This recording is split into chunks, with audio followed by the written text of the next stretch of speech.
4. Então, era isso até que eu ia falar, tipo... É porque eu não tô conseguindo entrar no estudo, mas eu ia perguntar se não tem como ver quais que o pessoal mais errou e tal. Porque, pra falar a verdade, tava tudo difícil. Ai, baby, fala isso não. Vamos lá. A transformação da renda em trabalho na renda em espécie, nada de fundamental altera a natureza da renda familiar. Por renda monetária, entendemos aqui a renda fundiária, que resulta de uma simples mudança de forma de renda em espécie, tal como esta não é mais do que uma modificação da renda em trabalho. A base desse tipo de renda, embora se aproxime de uma dissolução, continua a ser a mesma, deixa eu marcar aqui, em espécie, que constitui o seu ponto de partida, né? O produto direto é ainda como antes, o possuidor da terra, através da herança ou de qualquer outro direito tradicional, e deve efetuar ao seu senhor, enquanto proprietário de sua condição de produção mais essencial, a prestação de trabalho excedente de forma de corvéia, isto é, o trabalho não pago, qual se recebe equivalente, na forma de um subproduto transformado em dinheiro. Cara, isso aqui é o seguinte, você vê até quem escreveu. O texto é um texto extremamente complexo. Deixa eu só botar entrando mais um. Não vi quem entrou, mas já aceitei. Quem que entrou? Anderson. Seja bem-vindo, Anderson. Mais um entrando. Anderson. E aí, Anderson? Oi, Anderson. Matheus. E aí, Matheus? E aí, Omi? Então, olha só. É um Oi. texto do Capital, entendeu? Olá. Esse livro é foda. Eu vou falar uma coisa para vocês. A cada 10 marxistas, nenhum leu o Capital. Certeza. Os caras não leram. Eu preciso juntar. Eu acho que eu preciso juntar. Eu não vou dizer hoje, acho que uns 200 marxistas para achar um que leu o resumo de O Capital. Uns 200. Agora, se eu pegar os conservadores, liberais, os capitalistas selvagens, seja lá o que for, hoje, eu não preciso de 200, mas vamos colocar aqui uns 100 leram o Capital. Uns 100. Certeza que leram. É um texto extremamente complexo, muito difícil de entender, entendeu? A maioria dos marxistas leem o preâmbulo do Manifesto Comunista, que é minúsculo, mas eles só leem o preâmbulo e já se julgam marxistas. O que o Marx está querendo dizer aqui, gente? Olha só, presta atenção. O que o Marx está querendo dizer?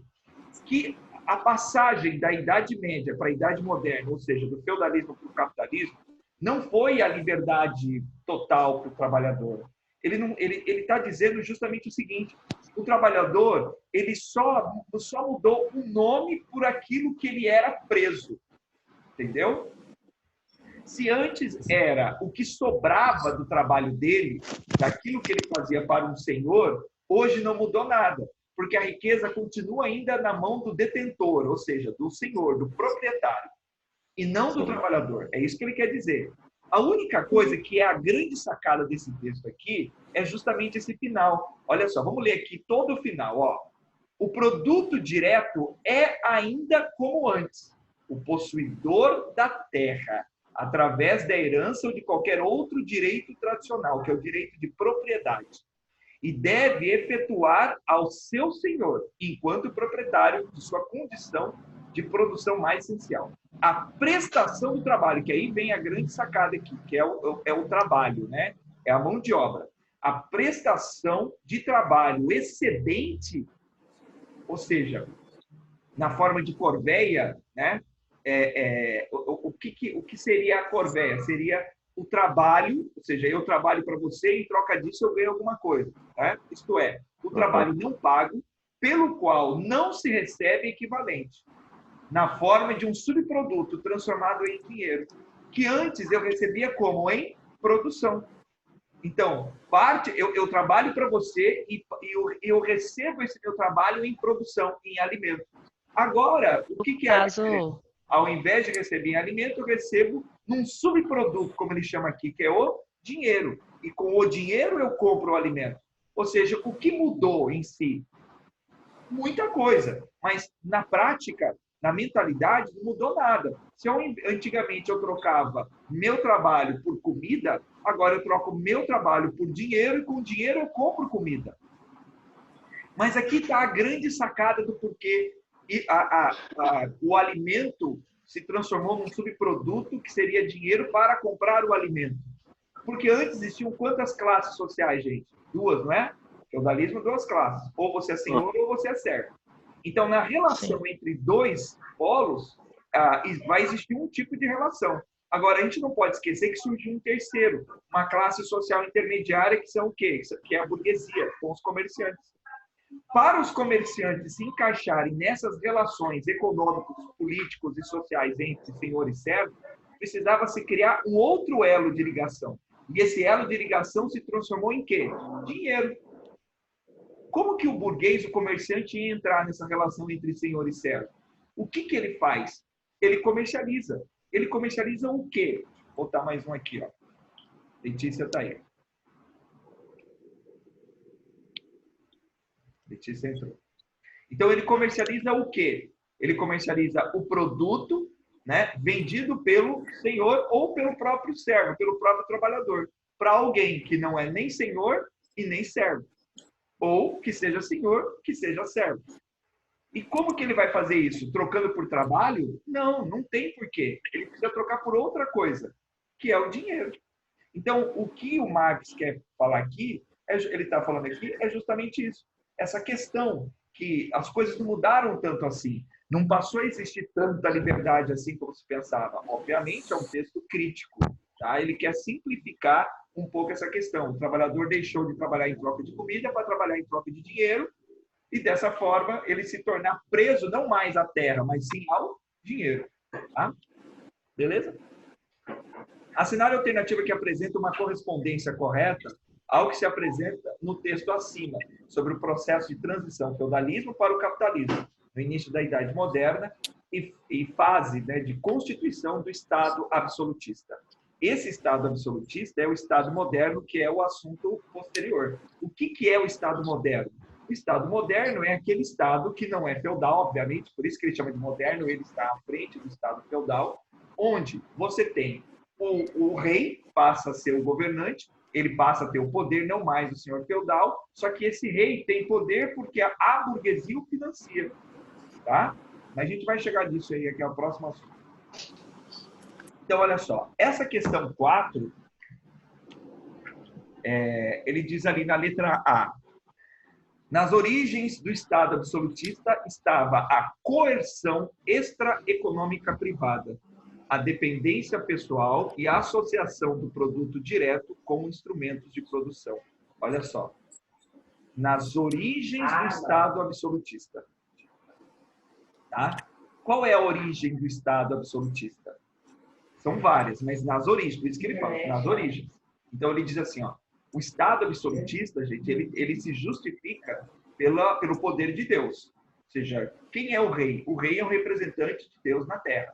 Por isso você deve ser, que é súdito do rei, que vive dentro de um país, isso é o Estado moderno, a ideia de país que não existia antes, deve obedecer o rei por causa disso. Mas, na prática, as pessoas não obedeciam o rei porque o rei era um representante de Deus na Terra, e sim porque o rei tinha o poder nas mãos. E esse poder, ele vinha da onde? Da economia, do dinheiro. Mas esse dinheiro vinha da onde? Da burguesia. Então, o dinheiro do rei, o poder do rei, vinha do dinheiro que a burguesia o oferecia. Por isso, mas peraí, a burguesia dava dinheiro ao rei? Mais ou menos. O que a burguesia fazia era pagar os impostos ao rei. Lembrem vocês o seguinte, no Estado feudal, as obrigações, que nada mais são que impostos, eram pagos a quem? Ao senhor, não é? Corveia, talha, mão morta, eram várias bagalidades, várias obrigações, que nada mais são que impostos, que eram pagas pelos servos ao senhor feudal. Muito bem. Quando surge a burguesia no meio disso tudo, e vão surgindo outros elos de ligação, e aí o rei vai se unir à burguesia, e a burguesia passa a financiar o rei, e o rei, com esse dinheiro da burguesia, passa a financiar os exércitos, e através desses exércitos, o rei impõe a sua vontade. Então, por isso que ele diz aqui, ó, estava na coerção extraeconômica privada. Por que privada? É porque é a burguesia, são os comerciantes. Não é o povo, não é o público, não é o Estado. A burguesia, ela pagava os seus impostos ao rei. O rei, com esse dinheiro, mantinha exércitos próprios, fortes e permanentes. No período feudal não existiam exércitos permanentes. Os senhores feudais formavam os exércitos apenas em tempos de guerra. Tá? Antes disso, existiam alguns guardas só. Agora, exércitos, não. Como uma polícia, um exército pronto para a batalha, não. Mas a partir do momento, a partir da Idade Moderna, quando o rei se une à burguesia e a burguesia passa a financiar o rei, o Estado, através dos impostos, esse Estado mantém exércitos próprios e permanentes. Então, como que o rei, como que o Estado mantém a lei e a ordem? Porque o que é a lei e a ordem? A lei é aquilo que o Estado quer, correto? É aquilo que o Estado quer que seja. E a ordem é a calmaria. Como que isso é mantido? Através da força. E a força vem da onde? Dos exércitos. Tá? Então, tudo isso era mantido justamente através de exércitos permanentes. Por isso que ele está falando da coerção. Certo? A ordem, a lei e a ordem é importante para quem? Principalmente para a burguesia. Imaginem vocês, comerciantes, num país que não existem regras, não existem leis que são obedecidas. Você faz um contrato com o cliente, o cliente desobedece o contrato e fica tudo por isso mesmo? Você vai querer montar negócio num país desse? É claro que não. Por isso que o Estado ele não pode interferir diretamente nas relações entre um contratante e um contratado. Tá? Ele cria as regras e as leis. O contratante e o contratado fazem os acordos dentro dessas regras e leis. O Estado não pode chegar, depois de um contrato feito dentro da lei, mudar essas regras. Porque isso vai ser ruim para quem? Principalmente para aquele que foi contratado, aquele que vai prestar o serviço. Vou dar para vocês um exemplo do que está acontecendo agora. A Assembleia Legislativa quer reduzir as mensalidades em 25%, de maneira arbitrária. Simplesmente mudar os contratos, retirando 25% das mensalidades. Isso, além de ser ilegal, porque isso é legislação federal, não é estadual, você altera relações já estabelecidas anteriormente. Ao invés de deixar contratante e contratado decidirem o que é melhor para os dois. Compreenderam? E isso abre uma janela, por exemplo, para se contestar contrato de aluguel, entendeu? Contrato de financiamento de veículo, de financiamento de imóvel, um monte de coisa. Então, isso cria aquilo que se chama de insegurança jurídica. Então, a segurança jurídica é mantida pelo Estado, pelo governo. Tá? E isso interessa principalmente quem? A burguesia, o capitalismo, o comércio. Compreenderam? Então, ele diz aqui, ó, por isso que é a letra A. Nas origens do Estado absolutista estava a coerção da extraeconômica privada, a dependência pessoal e a associação do produtor direto com instrumentos de produção. Beleza? Entendi agora. Uhum. Não, essa questão é foda, essa questão é super complicada. Porque, olha só, você pega aqui, ó, letra B, ó. Mesmo depois do fim do absolutismo, o absolutismo teve fim, começou o fim do absolutismo a partir da Revolução Francesa, tá? O subproduto rural continuou sendo extraído de forma de trabalho não pago? Claro que não, gente. Porque assim, pessoal, olha só.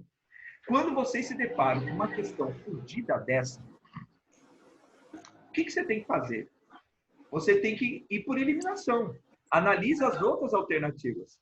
Entendeu? A letra B é absurda. Não tem condição de ser a letra B, né? Aqui, ó, Mulher Maravilha. Tem? Não, não tem. Beleza. Então, olha só. A letra C. Olha só. A letra C. Durante esse período, a propriedade agrária deixou de ser aristocrática. Não. Até hoje é. O permitiu o mercado livre da terra e da mobilidade efetiva do elemento humano. Gente, o que é aristocracia? Entendeu? Aristocracia, o que é? São pessoas importantes. São pessoas que possuem poder. Os grandes produtores de terra, os grandes latifundiários, eles não têm poder? Claro que têm poder. Então, ainda é uma relação aristocrática. Então, tá fora. D. o trabalho foi separado de suas condições sociais, de existência rurais, para se transformar logo após a crise feudal do século XIV em força de trabalho. Olha só, o trabalho foi separado de suas condições sociais. Espera aí. Todos os trabalhadores estavam na mesma faixa. Ou seja, todo mundo que vendia sua força de trabalho era visto da mesma maneira? É claro que não. Você vai dizer, por exemplo, que um engenheiro, né? Um construtor, não vou falar engenheiro, né? Porque essa palavra engenheiro não existia na época. Um construtor era visto da mesma maneira que um camponês? Claro que não. Então, quando ele fala aqui de condições sociais, é a mesma coisa que o próprio Marx dizia de... Como que era a expressão que ele usava? Esqueci a expressão que ele usava. Ele usava uma expressão lá que é a questão da divisão social do trabalho. Agora lembrei. Da divisão social do trabalho. Por exemplo, você tem empregados de empresas que ganham mais do que proprietários de empresas. Como assim? Imagine o presidente executivo, né, da Ambev.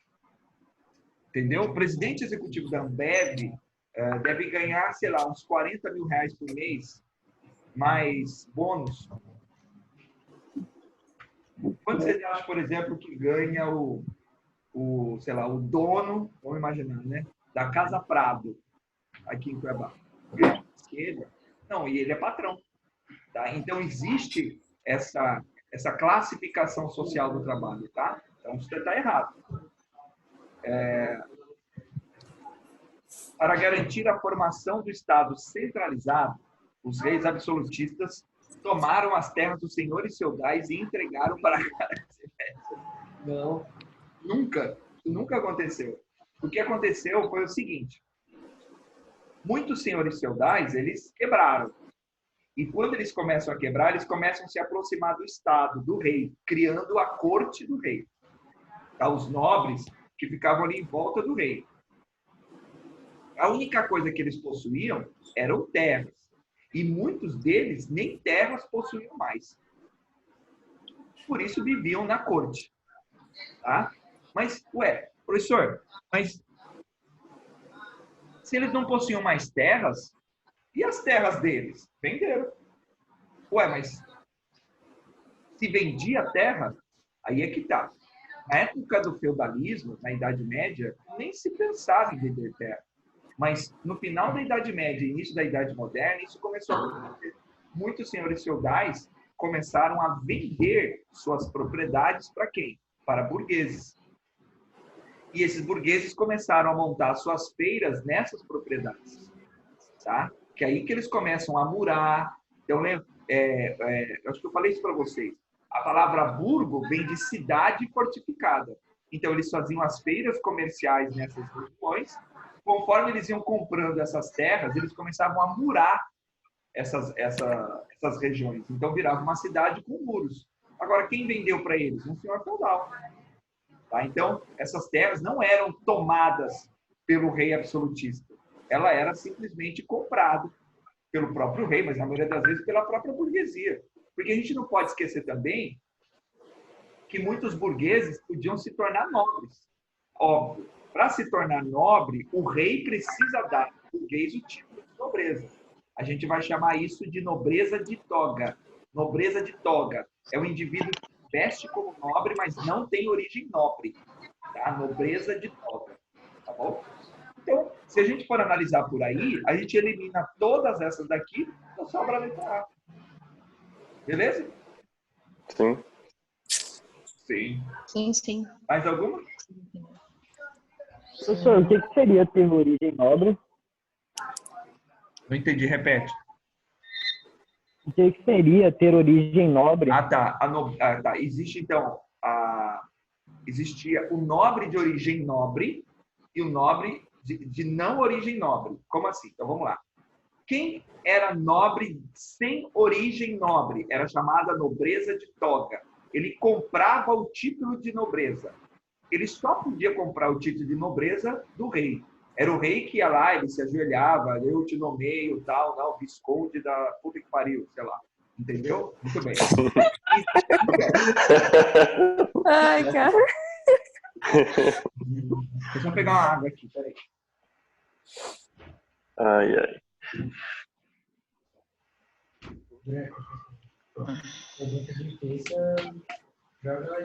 Ué, Ai, gente, eu só queria abrir o estuda.com no computador. Mas por que o senhor não está abrindo? Eu não sei, abre o WhatsApp, não abre o estudo. Eu tô. Mas o estudo, ele abre ele no desk sem ser, mas eu acho que ele não é aplicativo, né? Ele abre direto. Bom, mas vamos lá. Então, E existiu um nobre de origem nobre. Esse nobre de origem nobre é chamada nobreza de espada. Entendeu? Nobreza de espada. Porque, assim, quando a gente vai estudar a Revolução Francesa, a gente tem lá o primeiro, o segundo e o terceiro estado, né? No primeiro estado, eu tenho o alto e o baixo clero. É a mesma coisa. Quando eu falo do segundo estado, eu tenho a nobreza de espada e a nobreza de toga. A nobreza de espada é um nobre que tem origem no próprio segundo estado. Nobre de origem nobre. E a nobreza de toga é aquele nobre que tem origem no terceiro estado. Entendeu? Ou seja, ele comprou o título de nobreza e ascendeu socialmente. Beleza, Matheus? Mas, professor, como que é essa origem nobre? Ele era senhor, os senhores feudais viraram Sim. nobres? Senhores feudais. A origem, quem é de origem nobre é quem tem origem nos senhores feudais. Se nós formos voltar tudo isso, tá? Eu não estou dizendo voltar, vou imaginar o seguinte, ó. Eu tenho nobre na Idade Moderna, correto? Qual que é a origem deles? São os senhores feudais da Idade Média. Qual que é a origem dos senhores feudais da Idade Média? Os patrícios? Os patrícios de Roma. Só que a gente tem que tomar cuidado, porque existiam os patrícios urbanos e os patrícios que viviam no campo, tá? Que eram os grandes proprietários de terra, tá? Os patrícios. E se a gente for analisar os patrícios, né? E os, vamos chamar na ideia da Grécia e tudo mais, esses patrícios nada mais são que os antigos paters, que eram os chefes tribais, tá? Aí eu vou voltar lá atrás nos gêneros, ó. O chefe tribal, o chefe da tribo, chega uma hora que ele faz o quê? Ele chega, pega as melhores terras da tribo e distribui entre os seus mais próximos. Filhos, netos, correto? Muito bem. Uhum. Filhos, netos, né? Irmãos, muito bem. E parte das terras as mais distantes e menos férteis, ele distribui para os parentes mais distantes. E o resto fica sem terra. Entendeu? Então, por que o nobre é o grande proprietário de terra? Porque se você for voltando na origem, você vai ver que ele é descendente dos antigos paters, dos antigos líderes tribais. Tudo bem? Ele é descendente. Tá?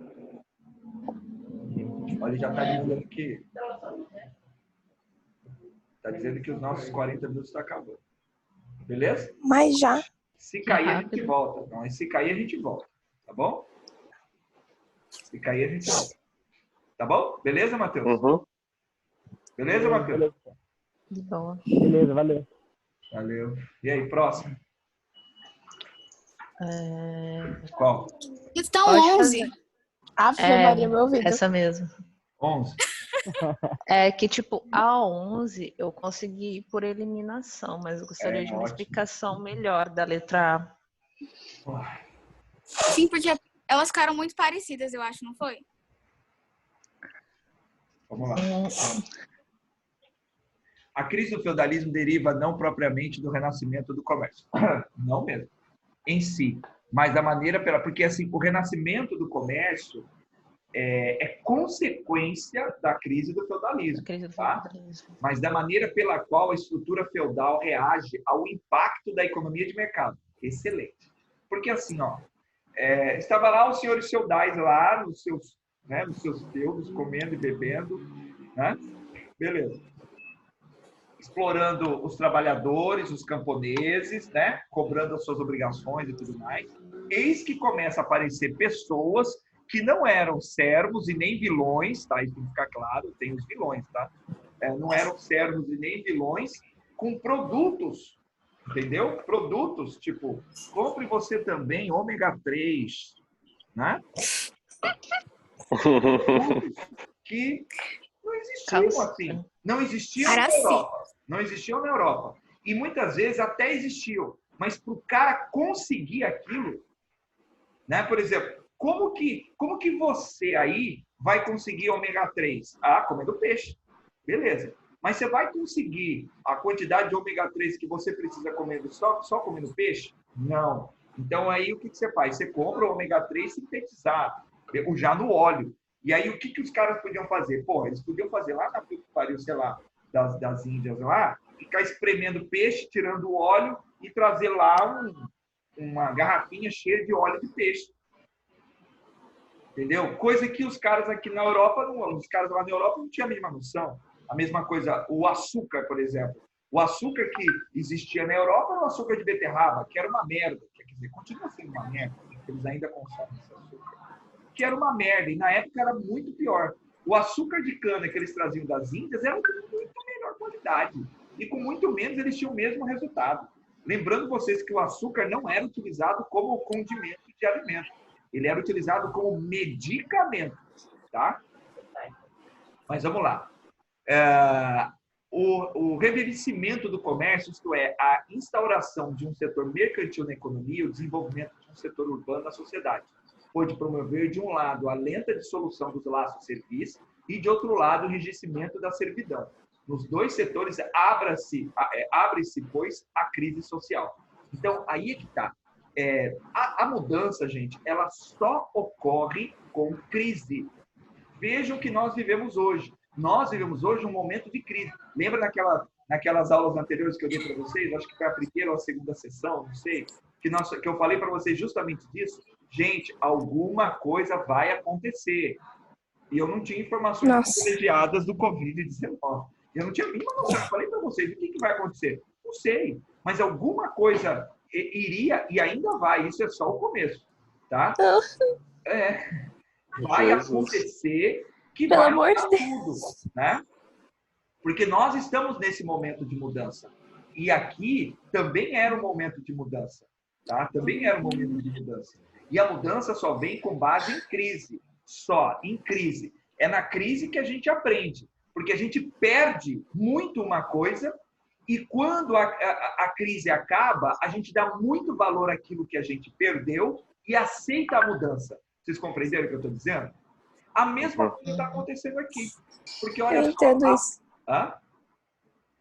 Não, nada não, desculpa. Tá, então veja só, é isso que está acontecendo aqui. Né? Ele fala aqui, ó, pela qual reage ao impacto da economia de mercado.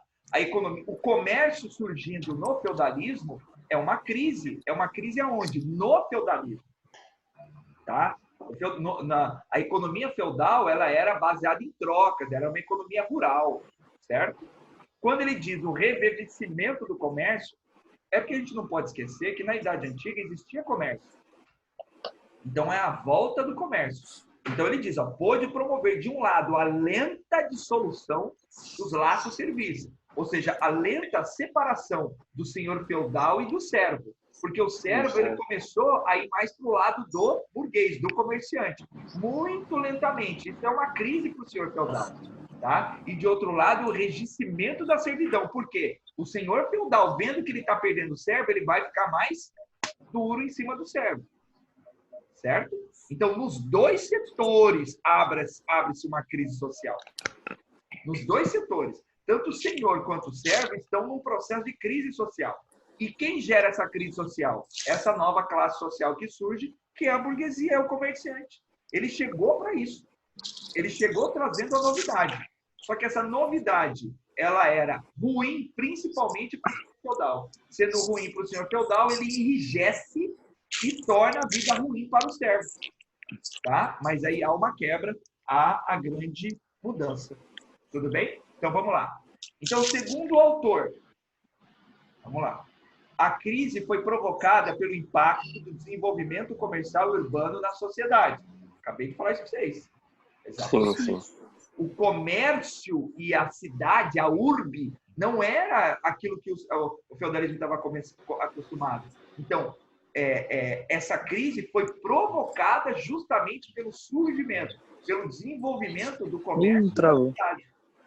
Pois, na medida em que reforça a servidão por quê? Porque o senhor feudal, ele enrijece para cima dos servos, tá? Origina insurreições camponesas. Porque, olha só, o senhor feudal vai lá e começa a dar cacete que eu digo, ser duro, às vezes dava cacete mesmo, sendo duro com os servos. Os servos vão aceitar isso fácil? Não, até porque os servos, eles sabem que tem uma outra luz no fim do túnel, que é a burguesia, que é o comércio. Ou ele pode ir trabalhar para o burguês, ou ele pode ser burguês. Antes, quando não tinha isso, ele só enxergava uma possibilidade, que era o senhor feudal. Então, agora que ele está tomando porrada de um e vê que existe uma outra luz, insurreições camponesas, os camponeses, os servos, começam a reagir frente a tudo isso. Compreendeu? Quando fragiliza os vínculos servis, a relação entre senhor e servo começa a ficar desgastada. É igual o casal que começa a brigar, né? Provoca insurreições urbanas. Tá? Essas insurreições urbanas, elas vão surgir por quê? Porque você fala, pô, professor, mas então a insurreição, ela não tinha que ser somente na cidade, mas, desculpa, somente no campo? Gente, aonde estavam as cidades? Dentro do campo.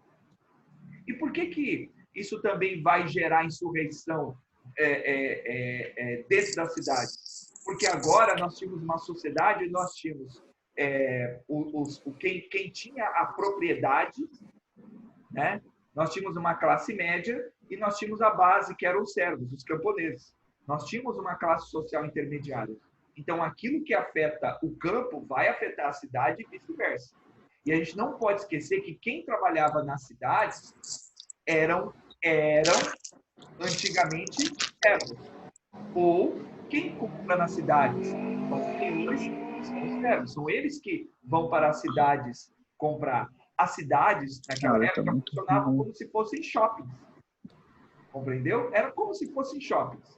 Então, você ia lá, ficava lá um dia, né? Dormia por lá, ou então ia lá, ficava algumas horas e voltava para sua região, que normalmente era alguns quilômetros dali. Tá? Então, é óbvio que tudo aquilo que acontece de um lado vai acabar refletindo em outro lado. Bom? Professor, no caso, era mais comum insurreição camponesa que urbana, né? Porque a questão das cidades tinha a possibilidade de ter a carta de franquia, não é? Sim, assim, nós tínhamos mais insurreições camponesas. Só que a gente não pode esquecer que essas insurreições, elas causam, é isso que está escrito aqui, ó, provoca. As insurreições não aconteciam nas cidades, elas não tinham origem na cidade.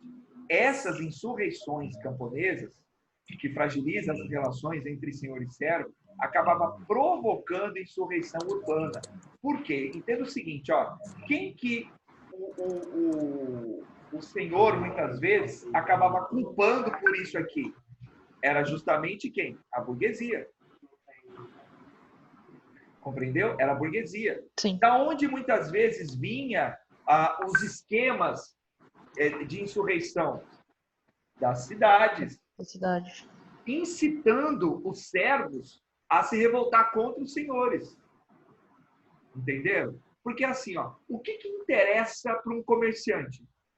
Que o servo vai lá, que era o maior número do que senhores, e compre. Como que ele vai comprar? Levando o quê? Aquilo que ele tem. É dinheiro? Alguns já ganhavam dinheiro dos seus senhores. Outros não. Outros ganhavam produção. Então, para o burguês, o que interessava era o servo ir até a cidade e consumir. Consumir. Quanto mais liberdade esse servo possuía, mais ele consumia. Por exemplo, um vilão, ele consumia muito mais do que um servo. Porque o vilão, ele era o quê? Era um prestador de serviço, um freelance. Compreenderam? Então, ele tinha uma capacidade de consumir muito mais do que um servo. Porque o servo estava ligado ao seu senhor. O vilão, não. O vilão, não. Para o burguês, quanto menor fosse a ligação entre senhor e servo, melhor para ele. Ele ganhava mais. Compreendeu? Ele ganhava mais. Tá? Sim. Gente, ó, se cair, Se cair, a gente volta. Eu mando de novo, vou botar o código lá para vocês. Tudo bem? Tá? Nós temos 23 minutos ainda de tempo nosso, não do sistema, tá? Vamos lá, mais uma aí, gente. E as outras questões, assim, são meio absurdas, né? Aqui, ó, a crise do feudalismo nada mais é que um marasmo econômico provocado pela queda de produção. Professor, o que é marasmo? Hã? Marasmo. Então, marasmo econômico seria uma paradeira econômica. Ou seja, não existia mercado consumidor, não existia, entendeu? Ele existia. O grande problema do feudalismo era a estagnação. Quando eu digo a estagnação, a gente não pode dizer que era marasmo. Eu digo que, assim, ele tinha uma capacidade limitada. Por mais que ele estivesse intenso, ele não conseguia passar daquilo. É a mesma coisa, por exemplo, eu estou correndo a, sei lá, 10 km por hora. Estou correndo 10 km por hora. Entendeu? Por mais que eu force, eu não consigo correr mais do que 10 km por hora. Mas eu corro por horas os 10 km. 5 horas correndo 10 km. Mas eu não consigo passar de 10. Então, a economia feudal era isso. Ela tinha um teto. Quando ela batia naquele teto, ela não conseguia ultrapassar. Mas ela estava intensa naquilo, mas não conseguia ultrapassar. Então, Obrigado. porque ela não tinha tecnologia suficiente para produzir mais, entendeu? Então, já que a economia feudal ela não conseguia produzir mais, isso acabava segurando o próprio crescimento populacional ou o enriquecimento do senhor. Porque eu não consigo produzir mais alimentos, então eu não consigo ter mais gente. Porque você já tem a ideia, quanto mais gente, mais fome. E que foi um dos grandes problemas que bateu no feudalismo, né? Que era a incapacidade de se produzir e a fome que começou a bater todo mundo. Entendeu? Vamos lá. Próximo. Pode voltar. Não precisa aqui.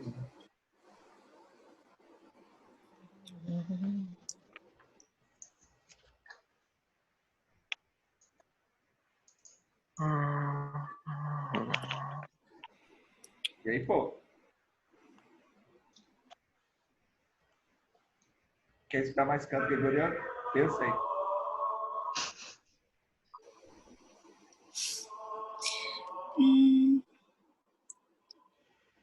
Alguém de vocês conseguiu abrir o Estuda para ver? Eu tô vendo agora. Eu consegui. Eu não tô conseguindo fazer os dois ao mesmo tempo.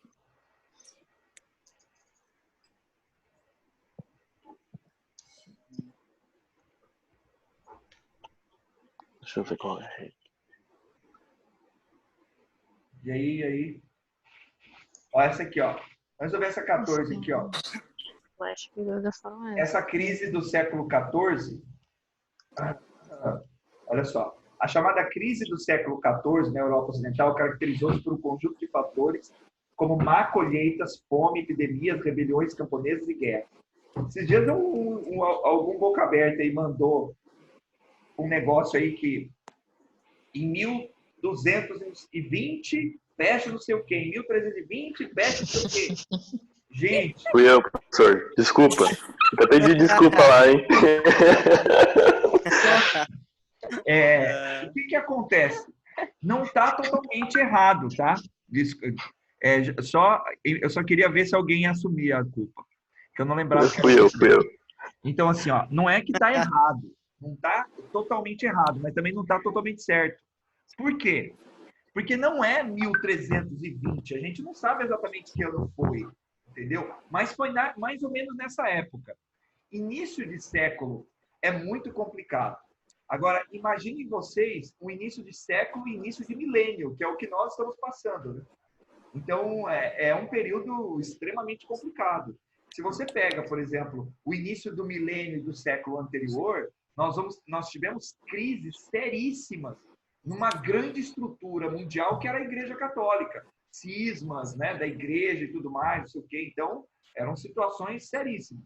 As pestes e as doenças, gente, elas perseguem a raça humana desde que o homem é homem. Isso aí, sabe? Desde que a gente estava lá nas cavernas, as doenças nos perseguiam, é claro. Da mesma maneira, o medo também nos perseguia. A grande diferença é que os homens mais antigos, ou seja, as gerações anteriores, não a minha, nem a de vocês, assim, as gerações que nos antecederam, elas tinham uma maneira de encarar os problemas que envolviam doenças, uma maneira, acho que um pouco mais racional do que a nossa, entendeu? Eu vejo que hoje o medo ele está sendo muito mais prejudicial do que a própria doença. Entendeu? Eu vi hoje, por exemplo, uma manchete dizendo assim: 98 crianças foram infectadas pelo coronavírus no Ceará, no mês de abril. Tá, na hora quando você escuta isso, você fala: puta que pariu, vão morrer. Né? Vão morrer. Tá, mas aí logo depois continua ali dizendo o seguinte: que daquelas 98 crianças, né, 8 foram internadas, não na UTI, e o restante, então, tá tudo bem. 8 não, desculpa, 7. Ou seja, das 98, 91 só foram contaminadas, então belezinha. 7 foram internadas, mas também não morreram. Sabe? Então, essa é uma maneira de encarar os problemas, assim, muito irracional, né? Então, essa chamada crise do século XIV é um conjunto de crises, como nós estamos vivendo hoje. A gente não tem apenas uma crise de saúde pública, uma crise sanitária. Não. Nós temos uma crise de saúde, uma crise econômica mundial, só que crise política a gente só está tendo no Brasil. Vocês perceberam que o mundo inteiro está se unindo contra, né, a doença, a favor da economia, e no Brasil a gente está se matando. Por quê? Porque o governador de São Paulo acha que a vovó não pode ficar sentada lá no banco da praça, que manda a polícia lá e espancar a vovó.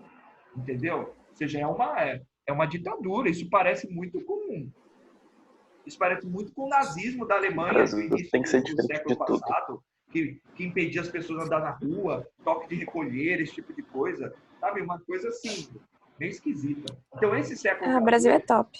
Essa crise do século XIV, ela parece muito com aquilo que a gente está vivendo hoje. Tá? A gente só não tem guerra. Assim, guerra que eu digo, a gente tem focos de guerra, né? Mas não guerra. Mas vamos lá. Então, ele diz assim, ó. Pode-se dizer que tais elementos, vamos lá, letra A, abalaram o sistema feudal? É claro, toda crise vai abalar o modo de produção. Como essa crise está abalando agora. Vocês se lembram quando eu falei para vocês no início do ano agora? Eu falei, gente, alguma coisa vai acontecer e vai ser o fim do mundo. Mas não é o fim do mundo físico, é o fim do mundo capitalista. O modo de produção que a gente conhece hoje, ele vai mudar. Na verdade, não é que o capitalismo vai deixar de existir. De repente, ele continua existindo, mas um novo modelo, um novo modo de produção. Só que aí, gente, nós aqui, eu, vocês, nós não vamos ver isso de uma maneira concluída. Nós vamos ver o início desse processo. Tá? E não pense que vai ser bom. É claro que não vai ser. É mudança. E a gente não gosta de mudança. O ser humano odeia mudança. Né? Então, vamos lá. Abalar o sistema feudal, provocando uma acentuada queda demográfica. Lógico, se você tem fome, epidemia, rebelião e guerra, as pessoas vão morrer. Tá? E não pensem vocês que pessoas morrendo é só ruim. Não. É ruim gente morrendo. É claro que é ruim. Entendeu? Meu amigo morreu sábado. Ele teve Covid-19? Teve. Melhorou, ele ficou bom. Já podia ir para casa, mas aí os médicos disseram o seguinte: fica mais 2 dias no hospital. O que aconteceu com ele? Pegou uma infecção hospitalar e morreu. Foda. Foda. Então, assim, eu não queria perder meu amigo. Um amigo de 31 anos. Um cara fenomenal. Mas foi. Então, quando a gente fala de morte, queda demográfica, morte de muita gente, é ruim. É ruim para aqueles que ficaram, né? Para quem foi é uma beleza. Mas para quem ficou, é ruim. Né? É sentimento. Mas para o mundo em si, de certa forma, uma relativa queda demográfica é interessante. Vocês já imaginaram o que seria da Europa hoje se não fosse a peste negra e a gripe espanhola, por exemplo? Eu estou citando 2. A quantidade de gente que nem ia ter na Europa hoje ia estar uma superpopulação, né? Isso é absurdo. Um processo inverso da expansão verificada nos séculos 11 e 13. Então, o que acontece? Ó, não sei se vocês se lembram. No século 11 e 13, nós não tivemos uma queda da população, nós tivemos um aumento da população. Por quê? Lembra que eu falei para vocês da história da música, o Metal contra as Nuvens, eu estava contando essa história para vocês. nesse deslocamento da população, né, das cidades romanas para o campo, quando surge, né, o feudalismo e tudo mais, você tem uma queda da população e tudo mais. Né? Muito bem. Porque as pessoas morrem, estão em guerra. Mas quando vem o feudalismo e as coisas entram numa conformidade, a população cresce de novo e mantém uma estabilidade, certo? Porque as guerras vão diminuindo. Só que chega uma hora que a guerra acaba. Não tem mais guerra entre senhores feudais, entre a população, invasão de bárbaro e nada disso. Essas invasões bárbaras e tudo mais, elas vão acabar lá pelo século X. Século IX, século X, acabam as invasões bárbaras. Ou seja, aproximadamente um século ou dois antes do século XI, acabam as invasões bárbaras. Então, eu vou ter mais ou menos 2 séculos de uma relativa paz. Em paz, o que vai acontecer com a população? Vai começar a subir. E aí vem aquilo que eu falei para vocês da produção do feudalismo. O feudalismo, por mais que esteja ativo, ele chega num topo que ele não consegue produzir mais alimentos. E a população crescendo, ele não consegue produzir mais alimentos, o que vai acontecer? Fome. Por isso que ele está dizendo aqui, ó, num processo inverso da expansão verificada no século XI e XIII. No século XI e XIII, houve um aumento da população, a produção também aumentava, só que a produção atingiu o seu ápice, o seu limite. E a população continuou crescendo. Entendeu? Então, é um processo inverso. Então, eu vou ter fome, eu vou ter miséria, eu vou ter peste por causa do aumento da população. Correto? Já no século XIV, isso vai acontecer por quê? Por causa de má colheita, ou seja, clima, por causa de fome, por causa de epidemia, por causa de rebelião e por causa de guerra. Ou seja, é a tempestade perfeita que aconteceu no século XIV. Tá? Que é os 1300 e alguma coisa. Que a gente estava falando lá que aquela postagem lá que você mandou, que em 1320 teve peste. Não foi em 1320, mas foi mais ou menos por ali mesmo, que é o século XIV. Entendeu? Só que uma coisa interessante. Também é no século XIV o início da primeira fase do renascimento cultural, o chamado Trecento, a primeira fase. Ou seja, ao mesmo tempo que você tem crise, fome, miséria, peste e tudo mais, você tem outras coisas legais também acontecendo.